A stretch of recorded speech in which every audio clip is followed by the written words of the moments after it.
ከሰኔ 10 ጀምሮ የአመቱን የመጨረሻ ኤክስፖ እስከ 20% በሚደርስ ዲስካውንት በሁሉም ሳይቶቻችን ላይ ነው ይሄንን የምናደርሰው ማለት ነው። ውስጥ አሉ ከሚባሉ ሳይቶች ለየት የሚያደርገው ምንድነው?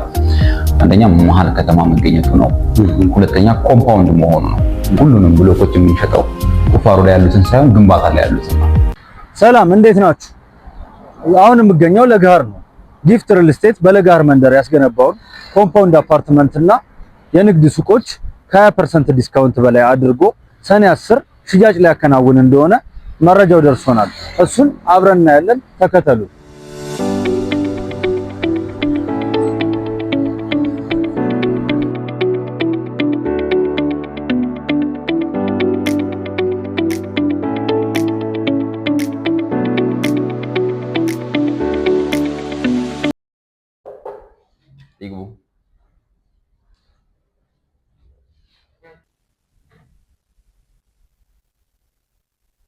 ሰላም ጤና ይስጥልኝ። ሰላም ጤና ይስጥልኝ። እንደምን አለ? እግዚአብሔር ይመስገን። እንኳን ደህና መጣ። እንኳን ደህና ቆያችሁ። እሺ፣ የመጣሁት ስለ ጊፍት ሪል ስቴት አንዳንድ ጥያቄ ለመጠየቅ ነበረ። መልካም። እስኪ ጊፍት ሪል ስቴት ማን ነው? ስለዚህ አብራሩልኝ።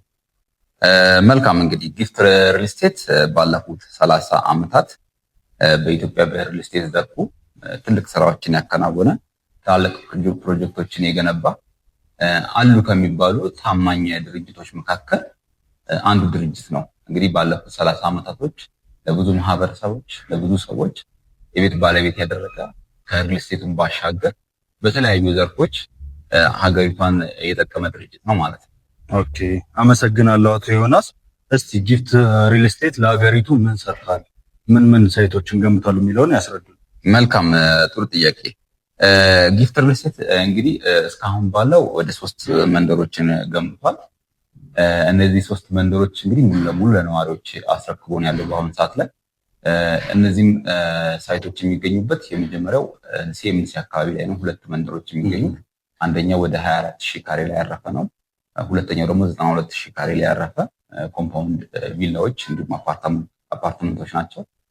ሶስተኛው ደግሞ አያት ፈረስ ቤት የሚባለው አካባቢ ላይ ነው። እዚህ አካባቢ ላይ እንግዲህ በተመሳሳይ ሁኔታ ለነዋሪዎች አስረክቧል ማለት ነው።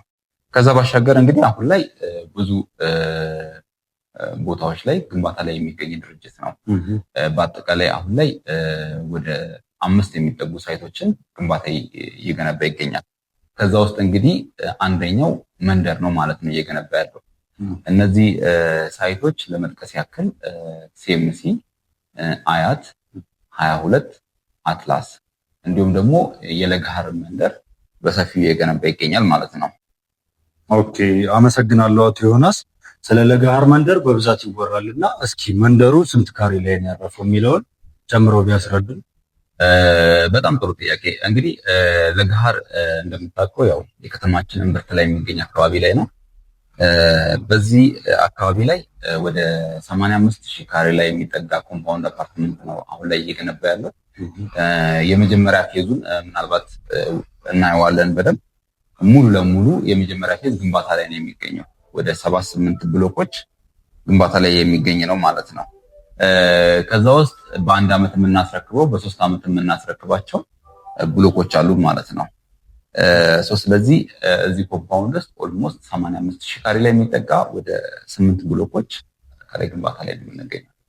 ጥሩ አቶ ዮናስ፣ እንግዲህ 85000 ካሬ ላይ ያርፋል ካሉን 85000 በጣም ያው በካሬ ደረጃ በጣም ብዙ ስለሆነ በውስጡ ሙሉ ብሎኮችን ብቻ ነው የሚይዘው ወይስ ሌላ ፋሲሊቲዎችን ያሟላ? አዎ፣ ሙሉ ለሙሉ አፓርትመንቶች ብቻ አይደለም፣ ፋሲሊቲና አሚኒቲ የምንላቸው ነገሮችን ይዘን ነው የቀረብነው። ለምሳሌ አሁን በዚህ በኮምፓውንድ ውስጥ የሚገኘው 23000 ካሬ ላይ ያረፈ ግሪን ኤሪያ ወይም ደግሞ ፓርክ ይኖረዋል። የልጆች ሙያዎች ይኖራቸዋል። ከዛ ባሻገር ደግሞ ትምህርት ቤቶች፣ ክሊኒኮች አሉ ማለት ነው። ከዛ በተጨማሪ ከአንድ በላይ መኪና ማቆሚያ የሚኖረው ትልቅ ፓርኪንግ ኤሪያ ይኖረዋል። ወደ G+4 የሚሆን በየቦታዎቹ እንገነባለን ማለት ነው። ስለዚህ ይሄ ኮምፓውንድ ማለት ነው ብዙ ነገሮችን ይዞ ያካተተ ነው። እንዳልኩክ የልጆች ማቆያ ዴኬር፣ የመጫወቻ ቦታዎች፣ የስፖርት ማዘውተሪያዎች፣ የእግር ኳስ መጫወቻ ስፍራዎች፣ ሜዳዎችን ጨምሮ ማለት ነው። ትምህርት ቤት፣ ክሊኒክ፣ ከአንድ በላይ ማኪና ማቆሚያ፣ ፓርክ፣ እነዚህን በሙሉ ያጠቃለለ ነው ማለት ነው። ከዛ ባሻገር ነዋሪዎች እንዳይቸገሩ ደግሞ ግዙፍ ግራውንድ ሞል እንገነባለን። ስለዚህ ይህ የሚገነባው መንደር ከመኖሪያነት በተረፈ ለአካባቢው ማህበረሰብ ግልጋሎት የሚሰጡ ፋሲሊቲ እና አሚኒቲዎችን ያሟላል። በትክክል መልካም። እንግዲህ ይሄ 85 ሺህ ካሬ የት አካባቢ ነው የሚያርፈው? አካባቢውስ ምን ይመስላል የሚለውን ነገር ቅድም እንዳልኩ ያው ለገሃር አካባቢ ላይ ነው ይሄ አጠቃላይ ኮምፓውንድ አፓርትመንት የሚያርፈው ማለት ነው። በውስጡ የመኖሪያ አፓርታማዎች፣ የንግድ ቦታዎችን ያጠቃለለ ነው። ምናልባት ያው ለገሃርን ብዙ ሰው ያውቀዋል። ይሄ የሚገነባው ቦታ ኤግዛክት ለገሃር የቀድሞ ባቡር ጣቢያ የሚባልበት አካባቢ ላይ እየተገነባ ያለው ማለት ነው። እንግዲህ ይህ አካባቢ ለየት የሚያደርገው ከሌሎቹ ወይም ደግሞ አሉት ከሚባሉ ሳይቶች ውስጥ አዲስ አበባ ውስጥ አሉ ከሚባሉ ሳይቶች ለየት የሚያደርገው ምንድነው? አንደኛ መሀል ከተማ መገኘቱ ነው። ሁለተኛ ኮምፓውንድ መሆኑ ነው። ኮምፓውንድ አፓርትመንቶች ለየት የሚያደርጋቸው ምንድነው? ሴኪሪቲ አንጻር፣ ከፋሲሊቲ አንጻር፣ ከአሚኒቲ አንጻሮች የተሟላላቸው ስለሆኑ ኮምፓውንድ አፓርትመንቶች ብዙ ጊዜ ተፈላጊነት አላቸው ማለት ነው። ከዛ ባሻገር ልጆችህ ለምሳሌ ቀጥታ እንደወጡ አስፋልትን አይደለም የሚያገኙት። እዚሁ መዝናኛ ቦታዎች አላቸው። እዚሁ እግር ኳስ ወይም ደግሞ የስፖርት ማዘውተሪያ ስፍራ አላቸው። እዚሁ ትምህርት ቤት አላቸው። ቢታመሙ ክሊኒክ ያገኛሉ ማለት ነው። ከዛ ባሻገር ደግሞ ከተጨማሪ መዝናኛ ቢያገኙ ሲኒማዎች ይኖራሉ፣ መጽሐፍት ማንበቢያ ስፍራዎች ይኖራሉ፣ መዝናኛ ሻይ ቡና የሚባሉበት ቦታዎች ይኖራሉ እና እነዚህ በሙሉ አንድ ላይ አካተተ ስለሆነ አፓርታማ ብቻ ሳይሆን የሚገዙት አካባቢንም ጭምር ነው ማለት ነው። ከዛ ባሻገር ለገሃር አካባቢ የሚታወቀው ብዙ የግልና የመንግስት ዋና መስሪያ ቤቶች የሚገኝበት አካባቢ ነው። እንደምታውቀው ይህ አካባቢ ላይ ብዙ የባንክም ሆነ የግልም ሆነ የመንግስት ተቋማቶች ሄድ ኦፊሳቸውን እዚህ አካባቢ ነው ያደረጉት ማለት ነው። ስለዚህ ይህ አካባቢ ተመራጭ ያደርጓል ማለት ነው። ከዛ በሶስተኛ ደረጃነት ደግሞ ለየት የሚያደርገው ይህ አካባቢ ላይ ለሁሉም አካባቢዎች የመንገድ አማራጮች አሉት። ወደ ጎሌ ቀጥታ የሚወስድ የመንገድ አማራጭ አለው። ወደ ፒያሳ የሚወስድ ያው ፒያሳ በእግርም ወክ ማድረግ ትችላለህ። ሜክሲኮ እዚሁ ቅርብ አካባቢ ነው የሚገኘው። ከዛ ባሻገር ደግሞ ወደ መገናኛ የሚወስድ ዋናው መንገድ የሚገኝበት አካባቢ ነው ማለት ነው። ስለዚህ ይህንንም አንደኛ ለየት የሚያደርገው ነው ማለት ነው። ከዛ ባሻገርም ትላልቅ ሆስፒታሎች እንደ ጥቁር አንበሳ ያሉ ሆስፒታሎች፣ ከዛ ባሻገርም የግል ሆስፒታሎች አዲስ አበባ ውስጥ ወይም ደግሞ እንደ ሀገር እንደ ኢትዮጵያ ራሱ አሉ የሚባሉ የጤና ተቋማቶች ያሉበት አካባቢ ነው። ከዛ ባሻገር ትምህርት ቤቶች ያሉበት ነው። ሊሴ ገብረ ማርያም እዚህ ቅርብ ነው። ሴንት ጆሴፍ እዚሁ ቅርብ ነው። ሌሎች ትምህርት ቤቶችም ቅርብ አካባቢ ነው የሚገኙት ማለት ነው። አዲስ አበባ ዩኒቨርሲቲ ቅርብ ነው። ኮሜርስ ስኩልም እዚሁ ቅርብ አካባቢ ነው የሚገኘው እና ለትምህርት ቤትም፣ ለመንግስት ተቋማት፣ ለግል ተቋማት፣ ለጤና ተቋማት እንዲሁም ደግሞ ከተማችን ውስጥ አሉ የሚባሉ የዕለት ዕለት እንቅስቃሴ የምናደርግባቸው አካባቢዎች ላይ ቅርብ የሆነ አካባቢ ነው ማለት ነው። ጥሩ አቶ ዮናስ፣ እንግዲህ እንገነባቸዋለን ካሉት ህንፃዎች ውስጥ ምን ያህል ደረጃ ላይ ደርሰዋል? እንዲሁም የአከፋፈል ስርዓቱ አሁን ለምሳሌ ብዙ ሪል ስቴቶች ይገነባሉ፣ ነገር ግን ቶሎ የማስረከብ ጉዳይ ይነሳባቸዋል። የአከፋፈል ስርዓታቸው ለህዝቡ ምቹ አይደለም የሚባል ነገር አለ እና በእናንተ በኩል ምን ያህል ህንፃ አሁን ላይ በግንባታ ላይ ናቸው? እነዚህ ግንባታዎች ደግሞ በምን ያህል ጊዜ ነው ክፍያቸው የሚለውን ያስረዱ። በጣም ጥሩ ጥያቄ። አሁን ላይ ቅድም ልል እንደፈለኩት ወደ 8 ብሎኮች ናቸው ግንባታ ያለ ያሉት። ይሄ የመጀመሪያ ፌዝ በ3 ዓመት ውስጥ ሙሉ ለሙሉ የምናስረክባቸው ነው ማለት ነው።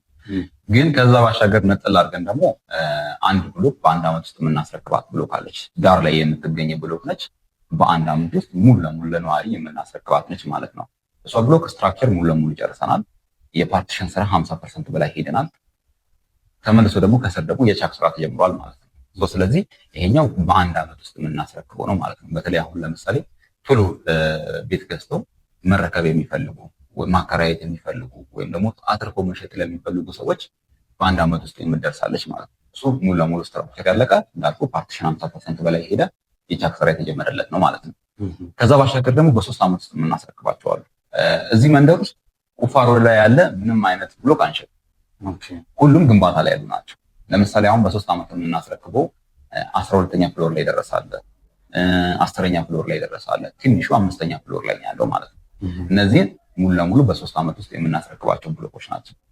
ኦኬ፣ አመሰግናለሁ አቶ ዮናስ። የካሬ ደረጃቸው አሁን ለምሳሌ ባለ 1፣ ባለ 2፣ ባለ 3 መኝታ የሚባል ይኖራል ብዬ እገምታለሁ። ከነዛ ውስጥ የካሬ አማራጮች አሉት ወይ የሚለውን ነገር እስኪ። መልካም ጥያቄ። እንግዲህ እዚህ መንደር ላይ ለሚገዙ ሰዎች ባለ 1 መኝታ 65 ካሬ ነው አማራጭ ይዘን የመጣ ነው። ባለ 2 መኝታ 2 አይነት አማራጭ 108 እና 141። ከዛ ባሻገር ባለ 3 መኝታ ደግሞ 164 ካሬ ማለት ነው። በዚህ ደረጃ የካሬ አማራጮች ይቻላል። ኦኬ አመሰግናለሁ አቶ ዮናስ። ያው ጊዜዎትን እየተሻማሁት ነው፣ ለዛ ቀድመን ይቅርታ እንጠይቃለን። ቅድመ ክፍያውስ ምን ያህል ይሆናል፣ ምን ይመስላል የሚለውን አያይዘው። መልካም እንግዲህ በአንድ አመት ውስጥ የምናስረክበው ከሆነ ቅድመ ክፍያ 25% ነው ቅድመ ክፍያ የምንቀበለው። በ3 አመት ውስጥ ከሆነ ግን ከ10% ጀምሮ ቅድመ ክፍያ ማንም ሰው መክፈል ይችላል ማለት ነው። ኦኬ አቶ ዮናስ፣ እሺ አሁን ጊፍት ሪል ስቴት እንደሚታወቀው ያው አንጋፋ ነው እንደ ሀገሪቱም ቶሎ በማስረከብ ደረጃ ቃሉን በመጠበቅ ደረጃ ለሀገር ትልልቅ ፕሮጀክቶች ላይ በመሳተፍ ደረጃ ታዋቂ ነው እና ተደጋጋሚ ለማህበረሰቡ ተደራሽ እንዲሆን ለመካከለኛ ደረጃ ላይ ላለ ከፍተኛ ደረጃ ላይ ላለ ማህበረሰብ ተደራሽ እንዲሆን ተደጋጋሚ የቅናሽ ዲስካውንት ካምፔኖች ያዘጋጃል። ይሄንን መረጃ እኛ አለንና አሁንም በቅርቡ የቅናሽ ካምፔን የበጀት መዝጊያ ላይ ያዘጋጅ እንደሆነ ሰምተናል። ይሄ ቅናሽ ምናልባት እስከ ስንት ሊሆን ይችላል? ምን ያህል ዲስካውንት ተደረገ የሚለውን ይመልሱ። መልካም እንግዲህ በዚህ ዓመት በተከታታይ ኤክስፖች እያዘጋጀን ነበረ። ይሄኛውንም አሁን ላይ የምናደርገው ኤክስፖ የመጨረሻ ኤክስፖ ነው። ምክንያቱም አሁን በሰኔ 30 የበጀት መዝጊያ ነው። ሁሉም መስሪያ ቤቶች የበጀት መዝጊያ የሚያከናውኑበት ኦዲት የሚደረግበት ጊዜ ነው ማለት ነው። ስለዚህ የዓመቱን የመጨረሻ ኤክስፖ ነው አሁን የምናደርገው። ከሰኔ 10 ጀምሮ የዓመቱን የመጨረሻ ኤክስፖ እስከ 20% በሚደርስ ዲስካውንት በሁሉም ሳይቶቻችን ላይ ነው ይህንን የምናደርገው ማለት ነው። ስለዚህ ማንኛውም ሰው በሁሉም ሳይቶቻችን እስከ 20% የሚደርስ ዲስካውንቶች እናደርጋለን ማለት ነው። ማንኛውም ሰው መግዛት የሚፈልግ ቤቱም ይሁን የንግድ ቦታዎችን መግዛት የሚፈልግ ሰው ከሰኔ 10 ጀምሮ እዚሁ ለገሃር መንደራችን ላይ በመገኘት ከስር በምናስቀምጠው ስልክ ደግሞ ቀድሞ በመመዝገብ ምክንያቱም ብዙ ሰው ስለሆነ የምናስተናግደው ቀድሞ በመመዝገብ የዲስካውንቱ ወይም ደግሞ የዚህ እድል ተጠቃሚ መሆን ይችላሉ ማለት ነው። መልካም። በመጨረሻም አቶ ዮናስ አሁን ብዙ ማህበረሰብ ቤት ይፈልጋል። ቤት ምክንያቱም መሰረታዊ ነገር ስለሆነ ከሶስቱ መሰረታዊ ነገሮች ውስጥ አንዱ ቤት ነው። እውነት ነው እና በጣም አስፈላጊ ነገር ስለሆነ ለዝቅተኛው ማህበረሰብ፣ ለመካከለኛው ማህበረሰብ፣ ከፍተኛ ደረጃ ላይ ላለው ለኢንቨስተሩ እንዲሁም ደግሞ ለዲያስፖራው ማህበረሰብ በመጨረሻ ማስተላለፍ የሚፈልጉት መልእክት ካለ እድሉን ልስጡ። በጣም ጥሩ ጥያቄ። እኛ ምንድነው የምንለው ለየት የሚያደርገን ትንሽ ጊፍት ሪል ስቴት በተለይ በዚህ መንደር ውስጥ ምንም አይነት ብሎክ ሳይቆፈር ወይም ደግሞ ሁሉንም ብሎኮች የምንሸጠው ቁፋሮ ላይ ያሉትን ሳይሆን ግንባታ ላይ ያሉትን ምንም አይነት ብሎኮች ግንባታ ላይ ያልሆነ ብሎክ አንሸጥም። ማንኛውም ማህበረሰብ መጀመሪያ ደረጃ ማስተላለፈው መልእክት የሪል ስቴቱን ባክግራውንድ ቢያውቅ ማን ነው የሚለውን ባክግራውንድ ማወቅ ይኖርበታል ማለት ነው። ዋጋ ስላነሰም ስለጨመረም አይደለም።